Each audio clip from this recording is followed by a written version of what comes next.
You know those moments happen where you really do feel alone, even when you're around a bunch of people. But do you understand what is really happening and what to do next? That's what today's training is all about.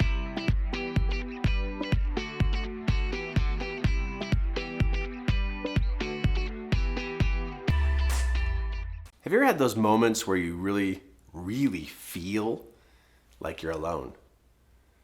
But wait a minute, there's people, right? You could call someone, somebody could come over, and maybe you've even had the moment where you've been sitting amongst people and you literally on the inside feel completely alone. But you're amongst people. Like what's going on there? Like what's happening there?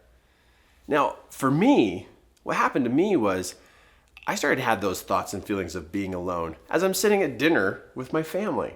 One time I was even at this big gathering. There's 1,000 people there. And I'm sitting amongst 1,000 people and I heard myself say on the inside, wow, I feel completely all by myself here. But that just seems really strange. How can a person have that feeling but yet be around people? But really the next question is it real or what is going on? Now, if you've had that feeling before, or you've talked to a friend who has expressed a feeling like this, I want to make sense for you what's going on here, and also give you some solutions of what to do to change that feeling.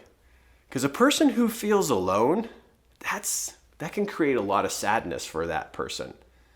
And sadness can literally slow you down and keep you from taking action in your life. It can slow you down to the point where you wonder, why even do anything? Why even do anything at all? Does it even matter?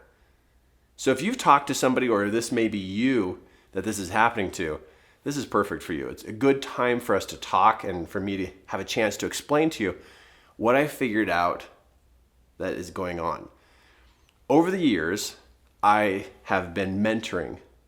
And when I say mentoring, that means I help people get from where they're at to where they want to be. And I find that this feeling of being alone is quite common. And it's really interesting because you look at people and it's like, oh, that person wouldn't say they feel alone. Or look at that husband and wife. Neither one of them would say that they're alone. But actually, you'd be surprised. You know, a spouse in a marriage will say that they're alone. You know, a person who works on a team at the office will say that they're alone. So something must be going on because visually it looks like they're with people, but on the inside, it's a feeling. There's some kind of feeling going on. There's something happening that's generating this kind of experience. So as I dove into this to figure this out, one thing we need to start out with to understand this experience is that each one of us, this is you or me, I'll just say it's you, this is you, around you, you have a personal space. And you know how when somebody gets too close to you and you feel it, like, oh, you know, like they're just way too close, and you might even say to them, you're in my personal space. Well, each one of us have a personal space, and that personal space border moves. It moves. It's like, what if you put like a bubble around me? So this circle represents a bubble around me. So let's say my personal space is this big around me. It's like this far, all the way around me, up over my head, all the way around me, and I got this bubble around me. And if you crossed, like if you walked up to me and you stepped inside that personal space, I would probably step back, right? Because you're crossing my personal space. So here's my personal space line. If I like myself, my personal space line will actually move.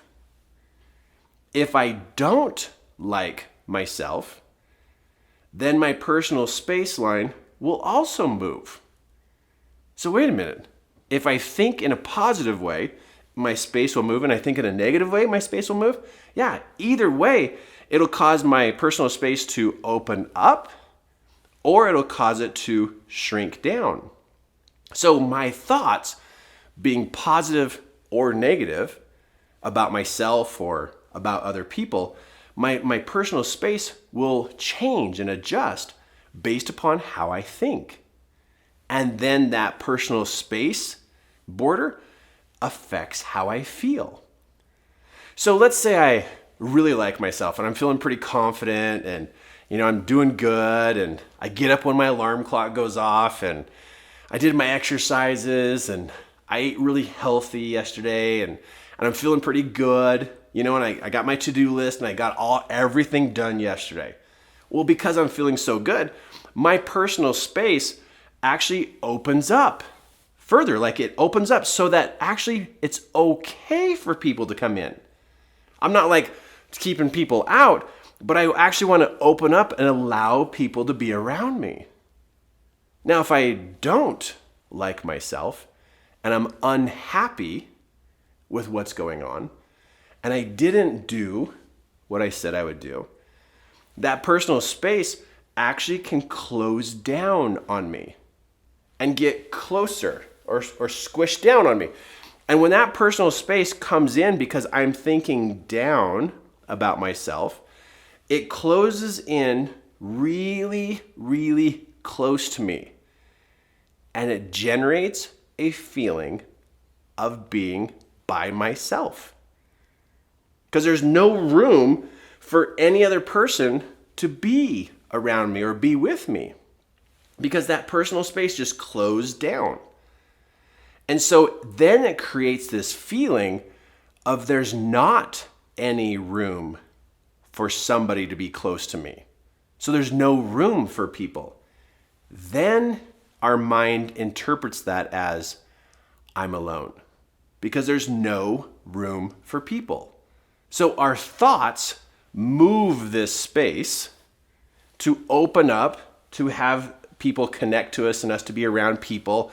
And we love being around people, and we like people, and we like ourselves. And this space is like, wow, I feel connected. I feel like I have people and relationships and friends. But it's based upon how I think. And when I think down, or I'm unsure of myself, then it closes down, and then there's no room for anybody. Then that sensation or feeling of I'm by myself.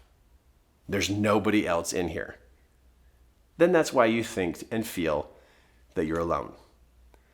So what do you do? Right? So now your space has closed down and you're going, yeah, I've been thinking down about myself, and yeah, I'm not happy. I'm very unsure about what I'm doing and how I'm doing things, Kirk. And yeah, that's true. I do feel that like I'm the only person by myself, and I do feel alone. So there you are. You're in this space. Well, number one is recognizing what is really happening.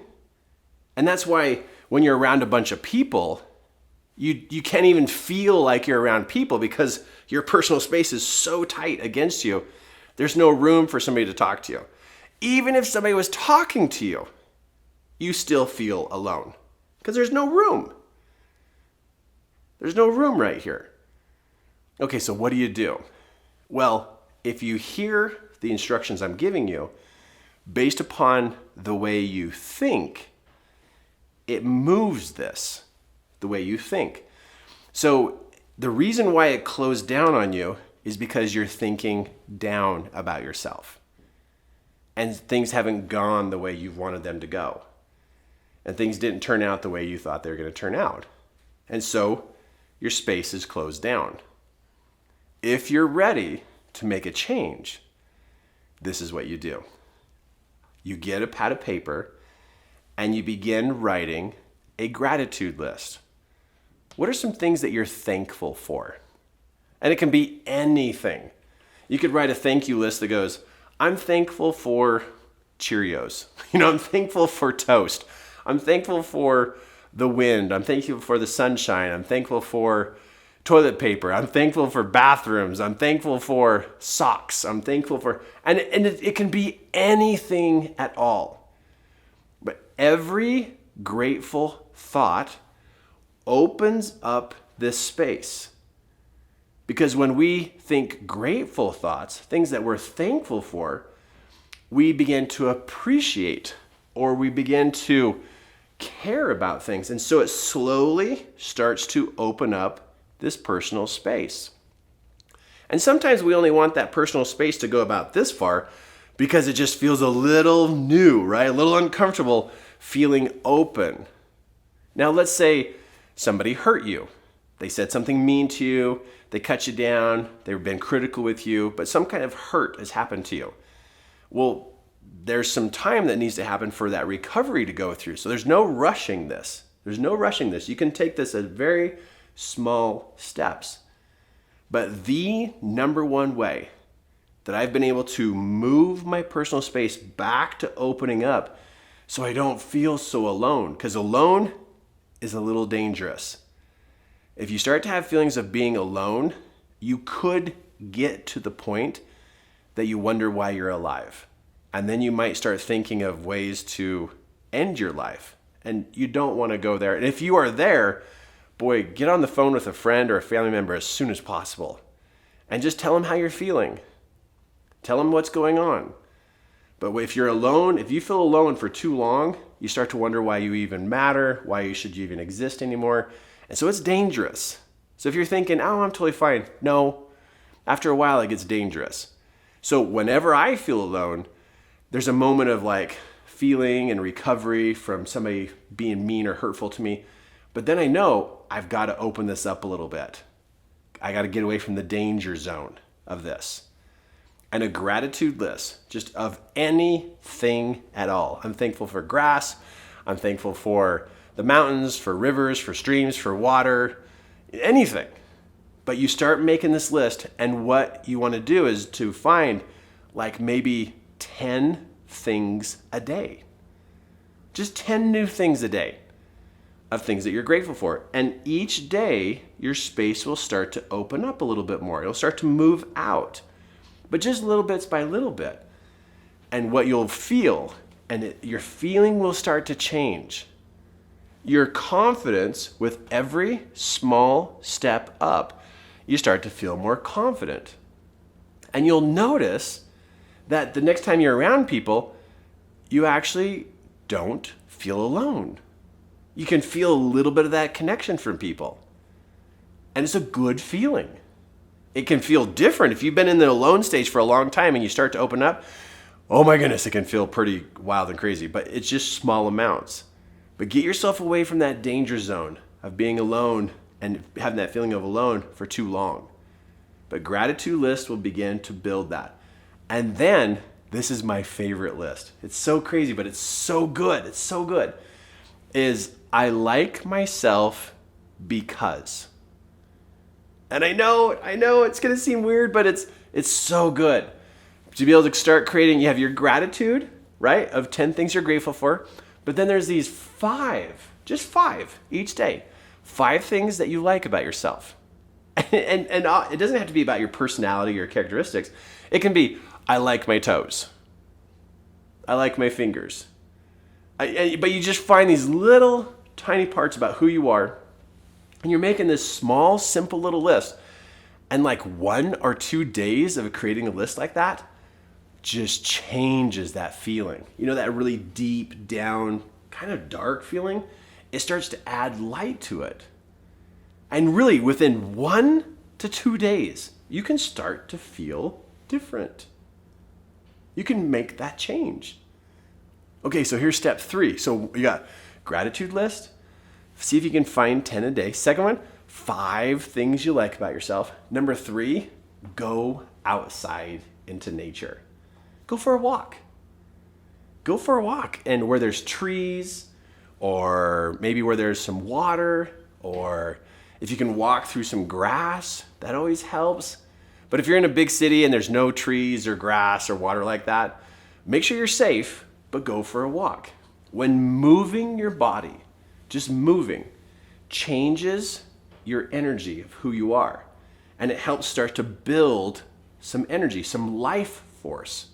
And it can start to move that space back out so you can be in the safe zone. When it's down and close to you, that's a danger zone. Don't stay there very long. So Number 1, a gratitude list. Number 2, what you like about yourself. Number 3, go outside for like a 10-minute walk. 5 minutes out, 5 minutes back. Super easy. Super, super easy. But a little bit of movement and outside activity. It's a very natural process of generating energy that helps build your life force.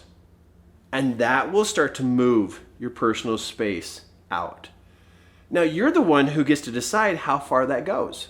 It doesn't open up faster or bigger than what you want, because you want to still feel safe. But if you can open it up to about this far, just from here to here, just that much, that's enough room to feel like you can connect to people. That's about a human being space right there. Not that somebody's going to get in that space, but that you're okay talking to people, having conversation with the person, or being out in public and you actually feel like you're part of the human race. But this works. And if you clicked on this video and you're watching this video, you know what I'm talking about when I say that when that energy space is really close, your personal space is really tight against you, you feel it. You almost can't breathe. And it feels heavy, doesn't it? Okay, that's not some place you want to stay for a long time. You don't want to be there very long. So a gratitude list about anything, a list about yourself, things that you like, and just if you can find a couple of those, and go for a 5 or a 10-minute walk. And just build that back out so you get yourself out of that danger zone. And if your friend is somebody that you're watching this video for, just help them take some small steps and get them out of that danger zone. Because when it's tight and they feel completely alone, it's getting heavy and they don't know what to do. So share this with a friend, or go write down what I just taught you and go talk to them. But don't let them or yourself stay there too much longer. You're not meant to be in that heavy, dark place. You're a very talented, brilliant person. And it's okay to open up this space to feel connected. That's where you really want to be. So take the steps. And I'm glad I was here for you today. I'm glad I was here to help make sense for you, like what's going on. So for you, the next step is to see that space opening up. And something else to do, click and subscribe to these videos because there's more coming to you. I've got a lot of great insight to share with you because I care about where you're at and I care about where you're going. And I'm here to help make sense of things. So subscribe so I can send you my next video and you can watch that one too, because it'll help you understand life in a lot better way.